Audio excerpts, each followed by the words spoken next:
Lucky you, you get to hear me all over again. Hey! Thank you very much. Welcome to our general election candidate debate offered for the public's education, and this is sponsored by the Lakewood Chamber of Commerce. I am Linda Smith, and I am president of the Chamber. I'd like to welcome all of you as well as our candidates. It's my pleasure to welcome our candidates for Pierce County Auditor this evening. I have a couple of notes for our audience. We're pleased to announce that we have 2 videographers here to record the debates.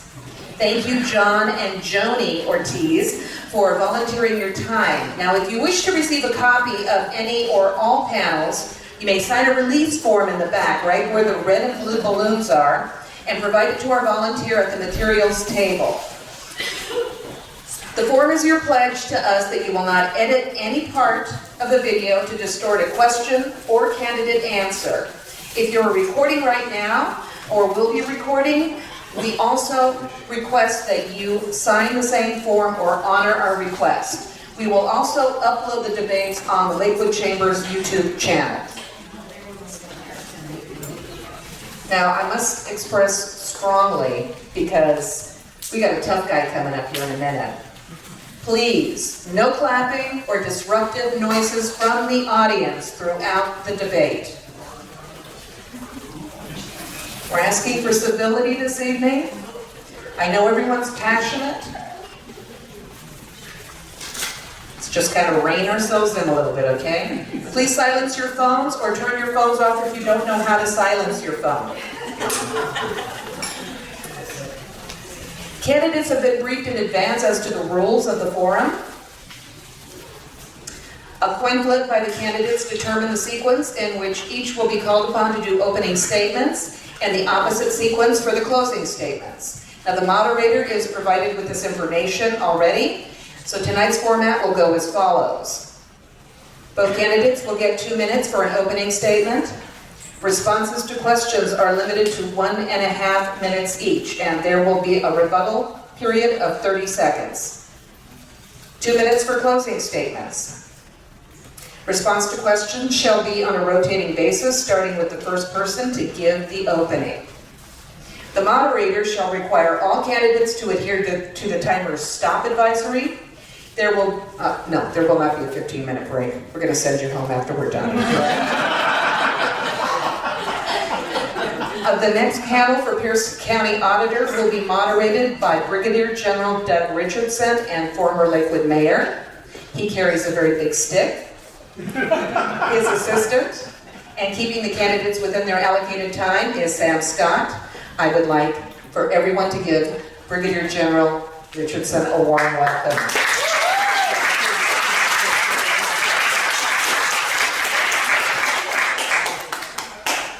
No, I don't carry a big stick, I carry a sergeant major.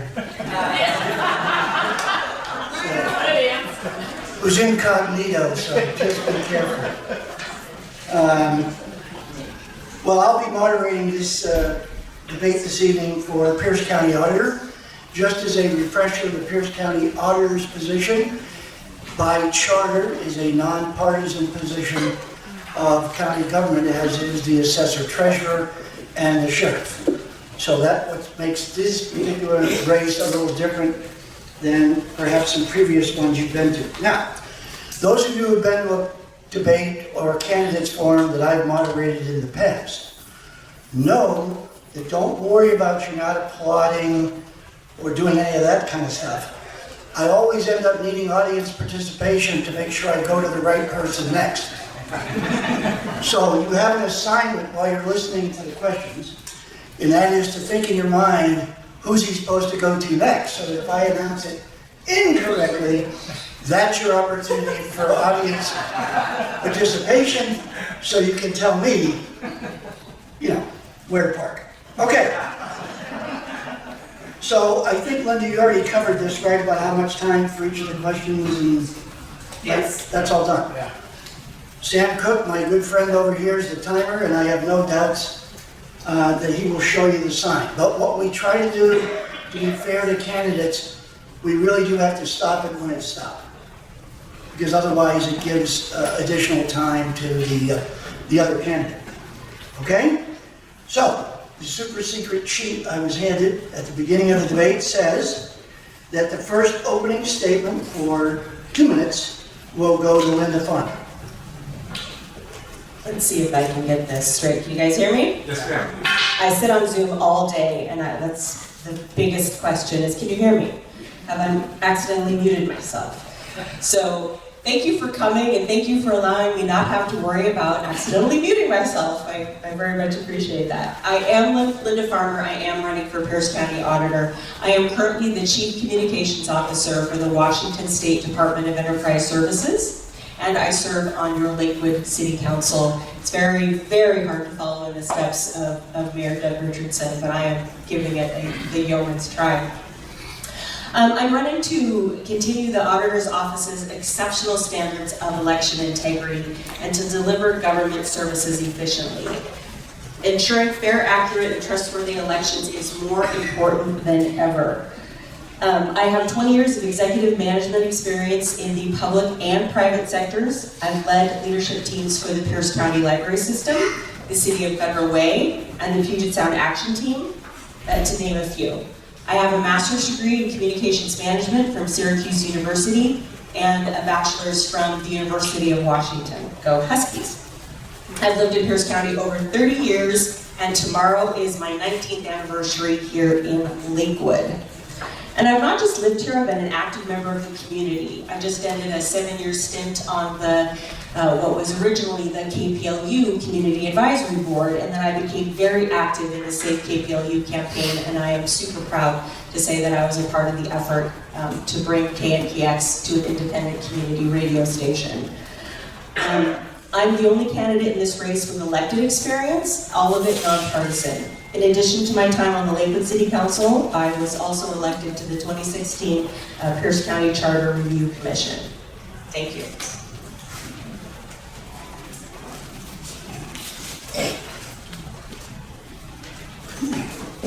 Can you hear me? Yep. Okay. We have one area of agreement I can start off with. Both of us are Huskies. Okay, I'm Deryl McCarty. I am running for auditor. I have been the deputy auditor. I have executive experience at every level above state that you can think of, all over the world. But the bottom line is, why am I running? What got me here? What got me here is 30 years in the Air Force and seeing all kinds of places and working in all kinds of places except my home here. You know, as a 4th generation Washingtonian, 10th generation American, this is home. I owe home my service still. Therefore, I got out of the service in 1997 and did things inside my community. And those things were, for example, Vice Chairman of the Planning Commission for the county, and then the Planning Board for South Hill, and then the South Hill Advisory Commission, and then the Transportation Commission as chair. All things to lead me to this, and have been in the legislature as a legislative assistant and as the deputy auditor doing all 4 parts. It was 4 at the time, it's 3 now. We are now under control at the time. Elections, deliver them fair, honest, square. Record your documents and titles and issue licenses to those who need it on time. And he said stop. I thought you pointed that at me. Because I have a tendency to pace. Okay, we'll go now to our first question. And in keeping with my understanding of the rules, that means it'll go to you. Okay? Because Linda had the opening. Okay? And you, by the way, his name is Deryl McCarty. I didn't call him by name when he did his opening, so I know who both of you are. Okay. There'll be a number of questions tonight, frankly, that do revolve around elections, and then there'll be questions around other parts of the auditor's responsibilities. First one up is, what do you see as the #1 issue for the next auditor, and describe other improvements that you believe are needed? Mr. McCarty. I'm still on. Okay. Here's where I see the majority of problems in the elections part of the office. But it bleeds over to all parts of the auditor's office, and that is security.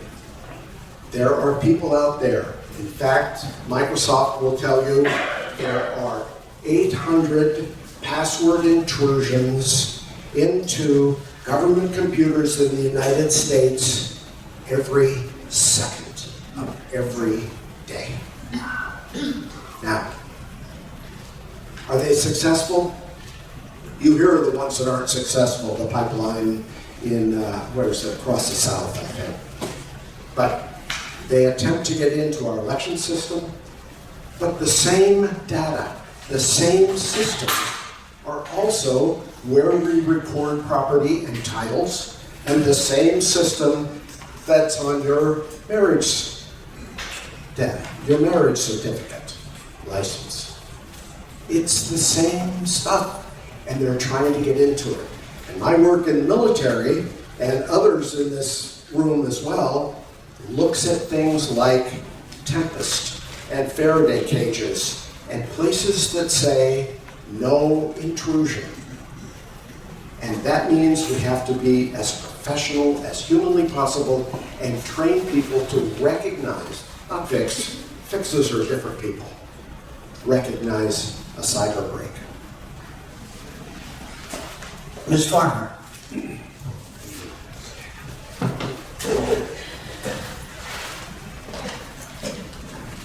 So I talk a lot about elections integrity, which is another word for election security.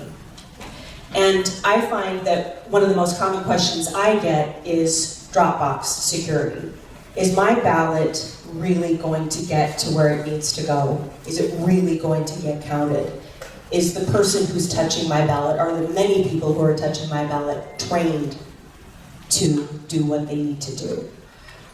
I am very impressed that the Pierce County Auditor's Office won a National U.S. Elections Commission Award in April, just this past April. Did anybody know about this? It was very, very little publicized. In any case, they won their award for Dropbox chain of custody. And so it is amazing how from the time a voter drops their ballot into the box, which is built like a tank, built here locally with the local community colleges, those ballots are tracked. They use a lot of technology to get them to the election center where they're counted by people who are trained by the Washington State Patrol. So I am concerned about election security, and I want to make sure that we continually look at processes that will make sure that we are secure. Thank you, and now if the candidates would like to rebut the answer from their opponent, I would offer that opportunity first to Mr. McCarty, followed by Ms. Farmer. And you would have 30 seconds to do so if you wish to. I don't wish to. Thank you. That didn't take quite 30 seconds. Ms. Farmer? Okay? No. Okay? This next question, since we're talking about voter security, it just so happens that's the question. Do you believe that Pierce County has a sound and secure voting system, process, and why? Ms. Farmer? Blew my chance. I've already talked about Dropbox. There are security measures are changing all the time. I have every faith and confidence in the Pierce County security system for its balloting system. For its balloting systems. And the reason I know this is because of the awards that it has won in the past and the continual improvements that they bring to their systems. They are constantly auditing their work, they're constantly looking for new technologies, and they're looking for ways to do this without raising their budgets, which is incredibly important. I've worked for government for over 20 years. There's never enough money, and you want to make sure that you are doing things with lean processes, lean staff, and making sure that you're not doing anything out of step. I'm at 30 seconds. I'm good. Thank you. Mr. McCarty.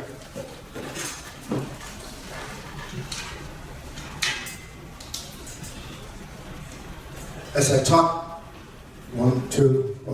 As I talked a few minutes ago, the security of the system, an electronic system, is something we have to watch every second, all the time. And it's very little things that requires a new set of eyes that I think I bring to just small things. I said, you need a Faraday cage around the voting machines, and they built them. This is when I was deputy. And you look around and you say, we have all these copper cages. Copper cages, by the way, are not the least expensive things on planet Earth.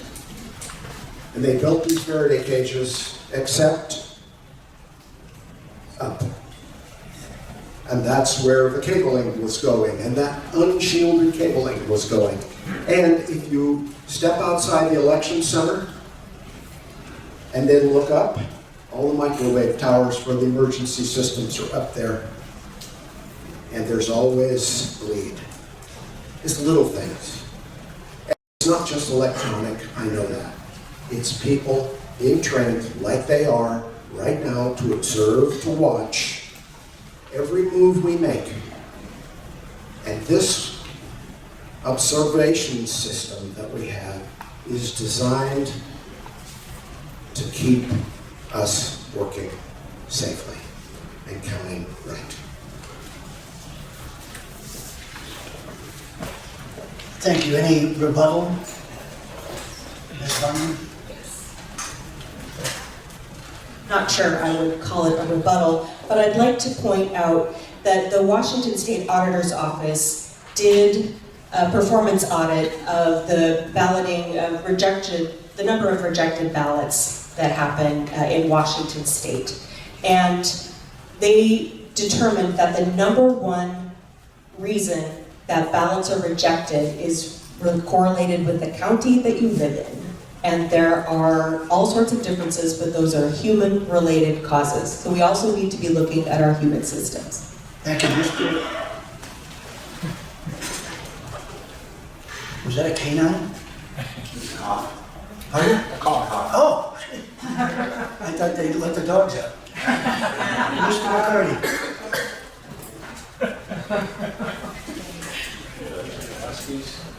Yeah.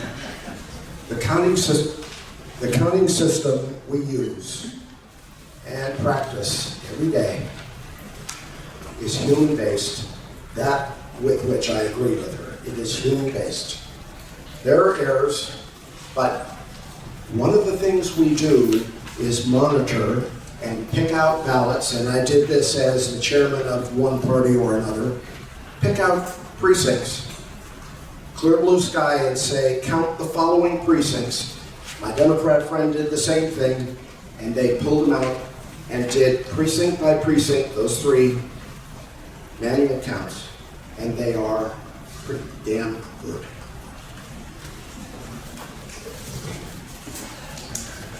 Thank you. I believe this goes to Mr. McCarty. The legislature has made several changes to election laws. One of the proposed changes that did not pass was statewide ranked choice voting. Do you support ranked choice voting, and if so, or if not, why?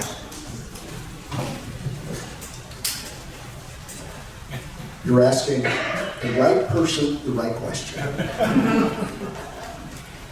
In 2009, when I was a deputy auditor, this county had ranked choice voting. This county did not like ranked choice voting, and I was one of the 60 or 70% that says, not no, but hell no.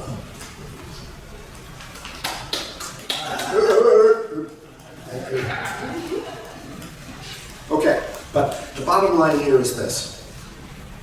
Ranked choice voting and systems that are open and visible and transparent don't matter. Because you vote, who's your best, who's your next best choice, and in Alaska, your third and fourth best choices, and they just did this. You don't know. You have no clue what's going on inside that box. There's nothing you can do to say, well, let's pull out a precinct and count them all, because it is so convoluted that only a machine can do it. Yeah, right. And who's watching the machines? This is one that we have to be really careful of. It sounds good. The Aussies do it. The Kiwis do it. There's a couple of counties, I think, in Massachusetts or Connecticut that do it. It, for us, just won't work. Ms. Farmer.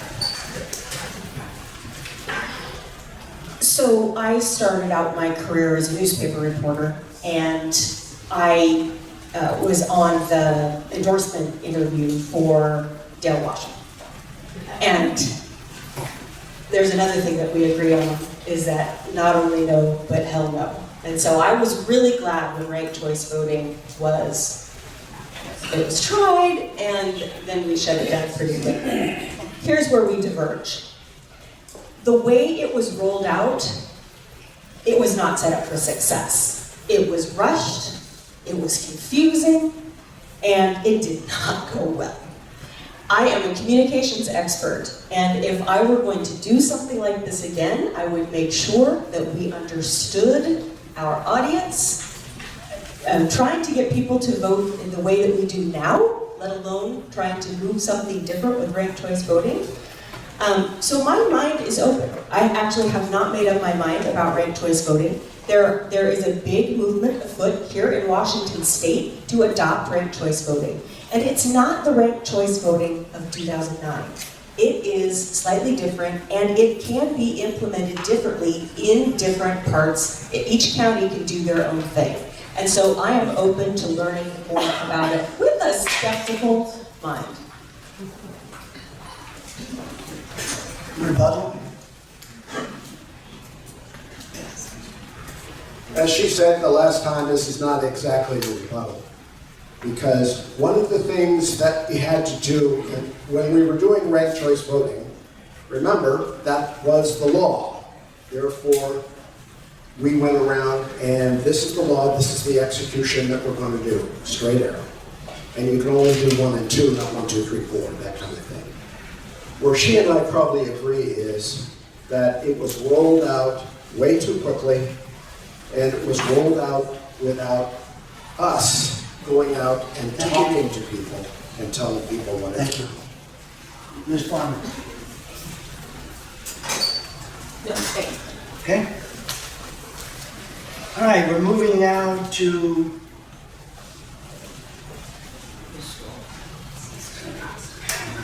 For number 5. I think it's you, right? Yeah, it's me. Okay.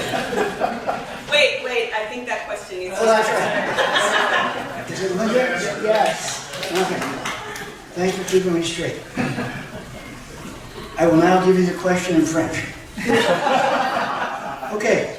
Describe what you believe to be the advantages and disadvantages of voting by mail.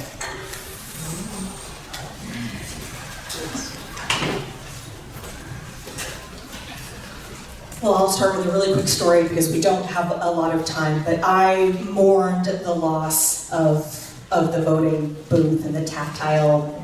It was cool to go and vote, and I miss that. I miss my I voted sticker. There are many things that I miss, but voting by mail, the advantages are many because you have longer to vote, you have more time to research the candidates, you have more resources available to you. theoretically you have time to plan around your busy schedule, but I know in a lot of cases that doesn't really happen. The national research that they've done shows that that voting by mail does not increase voter fraud. And it actually does increase the turnout of some voting blocks, particularly those under marginalized communities. It increases their turnout. And so I'm all for mail-in balloting, and I am glad that Pierce County joined the crowd in Washington even a bit late. McCarty.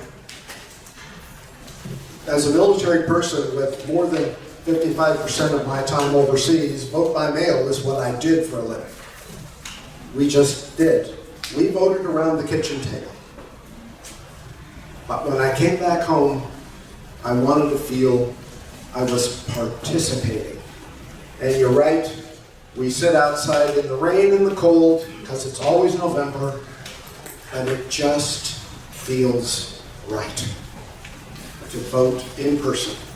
So what I'm saying is vote by mail has to stay, but it has to be moved aside a little bit for people who want to choose.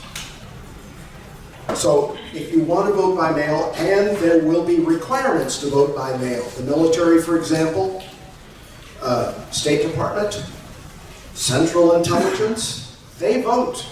And they vote out of some embassy you don't want to know where. That has to be done. But there has to be an opening and a place for people to go and vote in a line in the cold, because that's how Americans vote.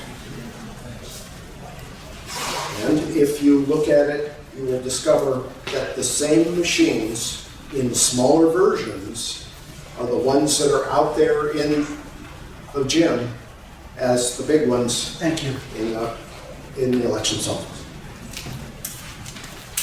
Rebuttal. Yes. So I respectfully disagree. I think it's incredibly important to stick with the system that you have, because you have systems that you need to maintain, you have people that you need to train, you have processes in place, and if you bring in a completely an old but new system, and then you've got to maintain, oversee, and manage and fund two different systems at the same time, and making sure that they're all working, and then evaluating and testing and making sure that they're working there. So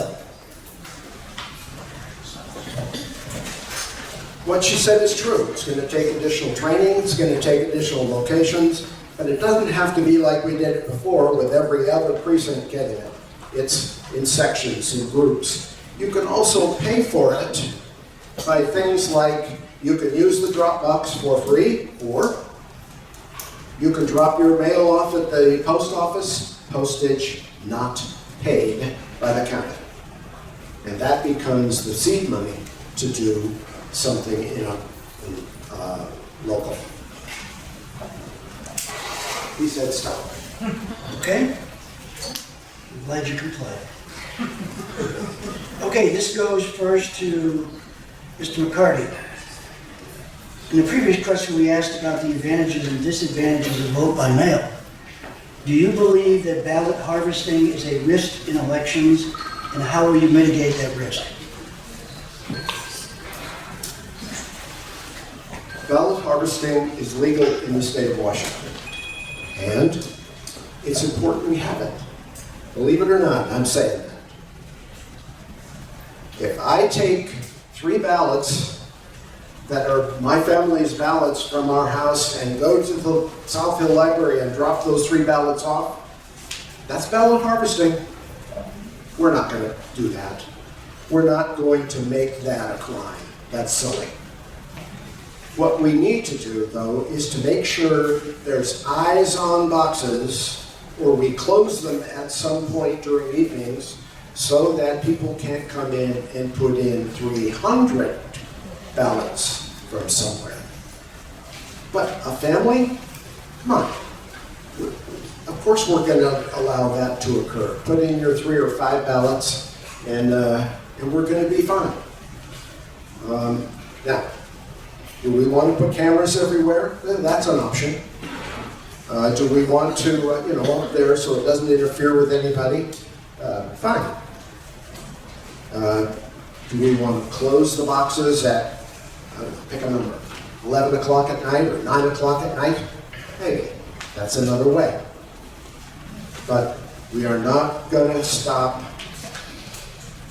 the level of family voting just because that happens to meet the definition of voter partisan. Thank you. Ms. Farmer. So I was actually going to ask about ballot harvesting because I've heard it used in a variety of different circumstances. So just to clarify, this is the tone and tenor of what you mean by ballot harvesting? Okay, thank you. I was literally having a conversation with a friend last night who he and his wife and his dad sat down at a bar. They voted together, chatted over a few things, had some resources. Okay, thanks.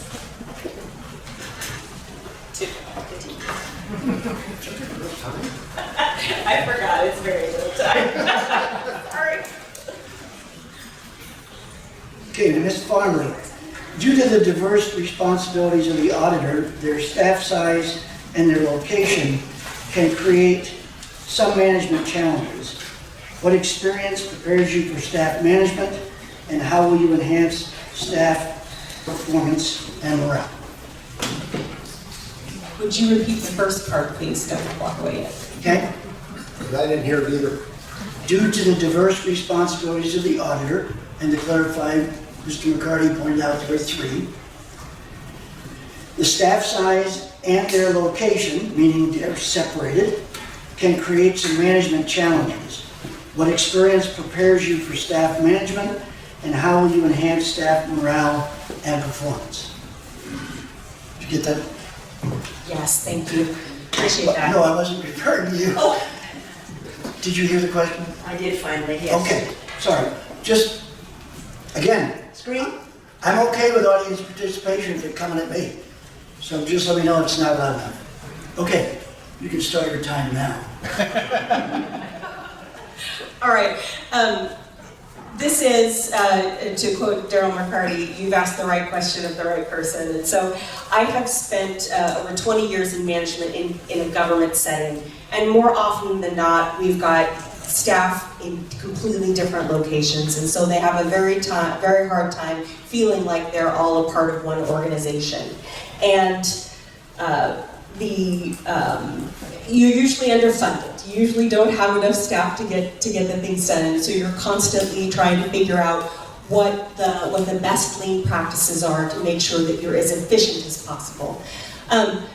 One of the things that I bring is a deep understanding of communications and crisis communications, and I'll tell you why that's important. So I need to be able to come into a situation immediately, assess it, see what's going on, and make suggestions for operational change. And I have served on leadership teams for 15, 20 years, and so I do that day in and day out. I completely lost my train of thought. Yes, workplace culture. Workplace culture has become very important in the age of COVID. The state agency that I work for now, 800 people, half are on site at the campus, the other half are working from home. And so we're working diligently to try and figure out how to create a place where everybody feels welcome and can bring their best self to work and do the best job.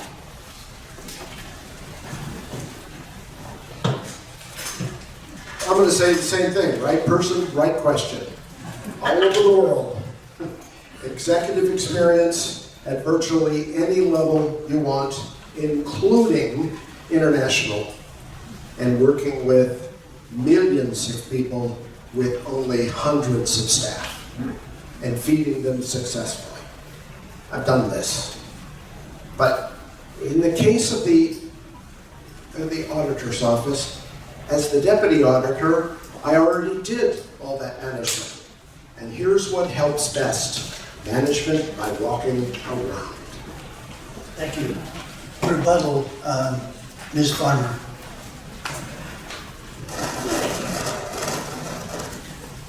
That was no. Thank you. Correct. Mr. McCarty, rebuttal? Rebuttal? No.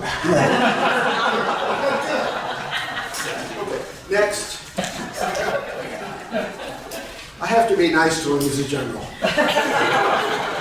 No, you don't. Actually, I was just curious if you two were going to take it on the road. The next question will start with Mr. McCarty. How would you reduce the auditor's office budget in the event of an economic downturn? The same way we did it, Jan and I, in 2009. The county council lopped off $1 million. That was the downturn, the 8-9 downturn. Lopped off $1 million.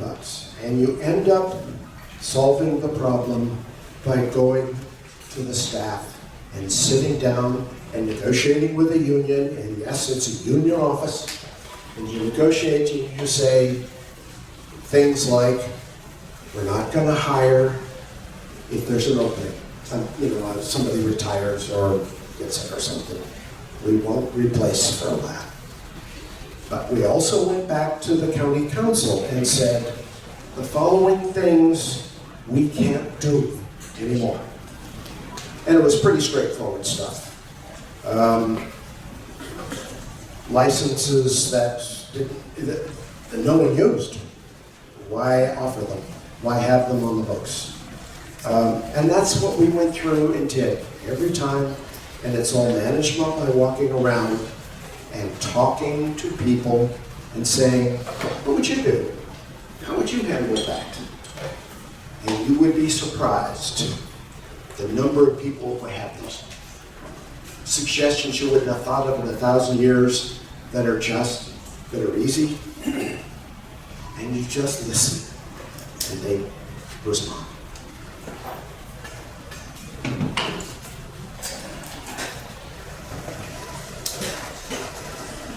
So this is bringing back a lot of memories because I was working for the City of Federal Way during the recession and was laid off. They decided to reduce the communications division lock, stock, and barrel as a part of their reductions. And nobody asked, and so it was very painful. Are we 15 seconds already for 9? Okay, all right, sorry. And I've also worked for the state of Washington twice when there have been looming budget cuts. And so what we did. Oh, I'm sorry. Okay. So you don't get your rebuttal time now. Got that up front. There's a problem with that speaker. No, pick up the water line. Lift your left foot. I can't tell you, And rub your head. I can't tell you that it's on. Okay, so where are we at in the, We're at, she's used 30 seconds? 30 seconds, she's used Okay, so you still have a minute. a minute. Okay, that feels better. Wow, I'm not talking that fast. It's possible. Okay, so in the process to figure out how to best cut the budget, we ask questions such as, can we do this as an across-the-board cut? Is that the fairest way to do it? Should we look at eliminating entire sectors of the work? How can we cause the least amount of pain possible? A large number of government budgets are tied up in people, salaries, and that is always incredibly painful, as I know personally. And so how to do that is a partnership. And it's looking at the data, and it's being able to make very, very tough decisions and work with your elected partners as you're doing that. Thank you. Rebuttal. That was 30 seconds. Is this my rebuttal or is this the,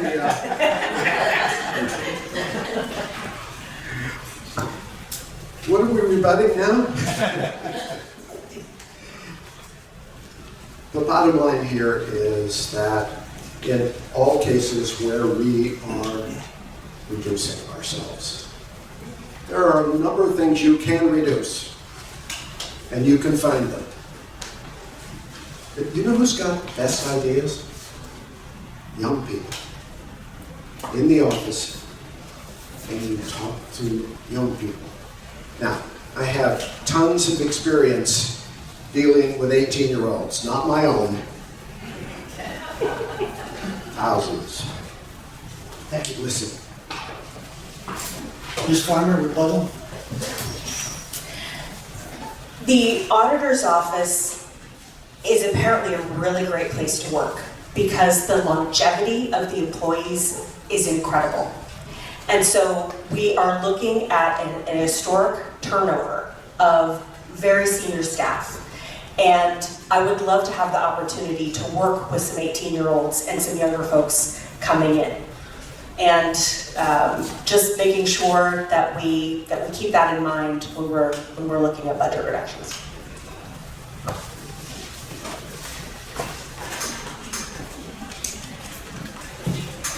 And like Karnak, this is the last question. And it goes first to Ms. Farmer. Karnak, for some of you, was a Johnny Carson skit back in the day. It is. Way back. Okay. Online licensing. The Washington State Department of Licensing has created online vehicle license renewal. Is there still a need for in-person licensing facilities in both the county auditor's office and the community agent-operated facilities? Ms. Farmer.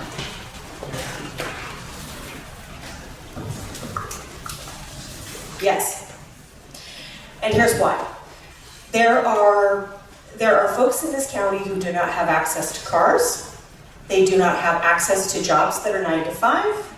And it is difficult to drive a certain distance from wherever they are. This county is very large, and if we can have sub-agents that are located where you are, that's incredibly important.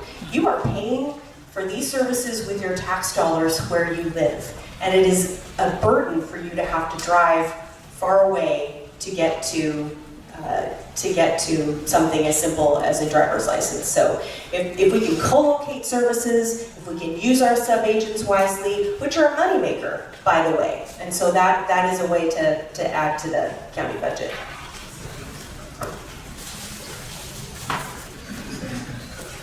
the license in my wallet right now came online, not 2 weeks ago. It's ugly, but we will go there. What we should have is licensing that's available across a range of places and for a range of where you can go to. Well, I get mine at, what's it called, McCarty in South Hill. That's generally where I go to do licensing. And we have these contractors all over, and they're close by, they're in your home, in your neighborhoods. That's fine. It'll cost you more. It's a couple of bucks, but it still costs you more. Doing it online works just as fine. It gives more people more things, and they can do it from where they work, for example, or on the phone from where they work at lunch, and then come back and it'll be mailed to you. So just all we're saying is licensing is a service. Services should be cheap and close. You shouldn't have to go halfway across the state to be intimidated by the Department of Licensing at the state level. But it should be available, and it is. Does it just have to be driver's licenses? Let me talk about other licenses as well. Ms. Farmer, for a rebuttal.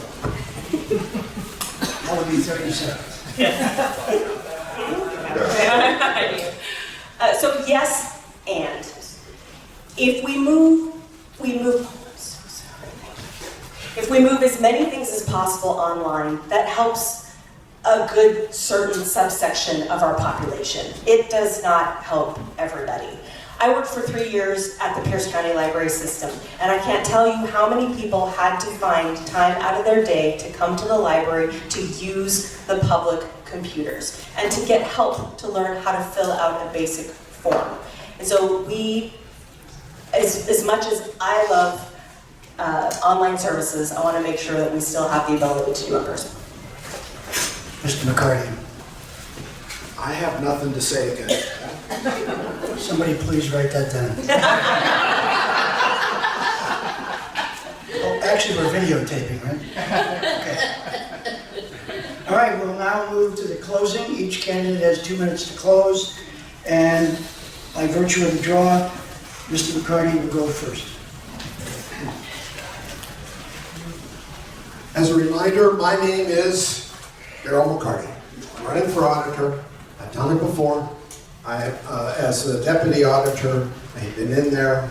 I've worked with the systems. I've worked with the people. This is, and we'll probably both agree, this is a very professional outfit. Don't get me wrong. But professionalism is an ongoing thing.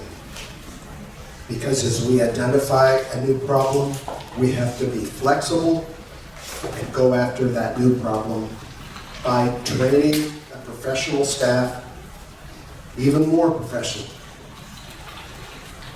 They didn't start off at the bottom, they're starting off at the top. But there are new challenges out there. And the people who are challenging us are not our friends. They are people out of the state, out of this nation, and they're doing things to us we don't need to have happen.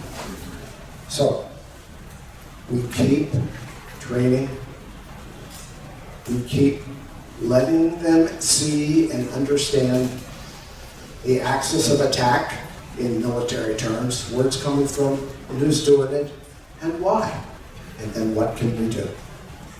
This is what a professional staff does. And I bring new eyes and military eyes in a county that is huge military. In the United States, huge military. And we pay attention, we listen, and then we keep the staff trained and our equipment checked and rechecked and checked again. We're not going to lose this because of the staff. They're going to win it.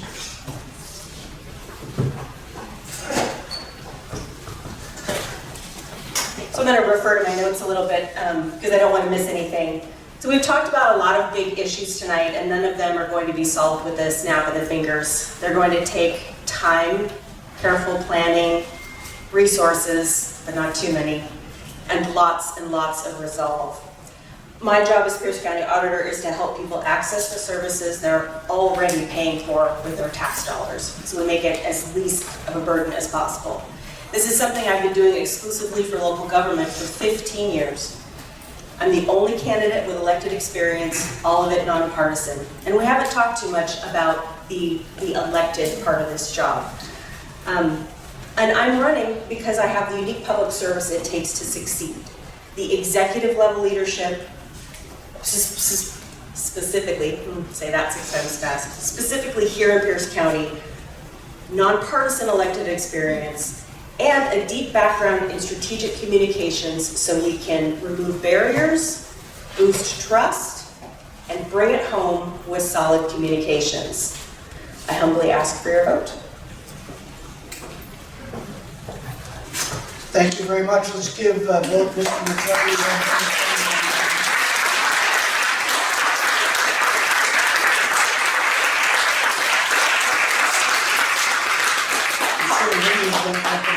thank you on behalf of the chamber, but thank you for your participation tonight.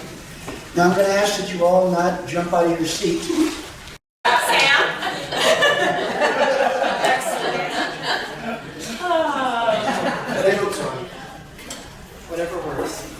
Is it on? Okay, okay. All right, once again, I'd like to thank John and Joni Ortiz, where are you? Very funny, very funny, for volunteering your time. We're so glad that we are able to get this videotaped and that we'll be able to share this. Please sign the release form in the back. We will be able to get a copy provided to you. And also, if you did video this yourselves, please honor our request to sign the form in the back, basically promising us that you're not going to alter the video. Let's honor our candidates. They've been working so hard during this campaign season. So thank you. Thank you very much.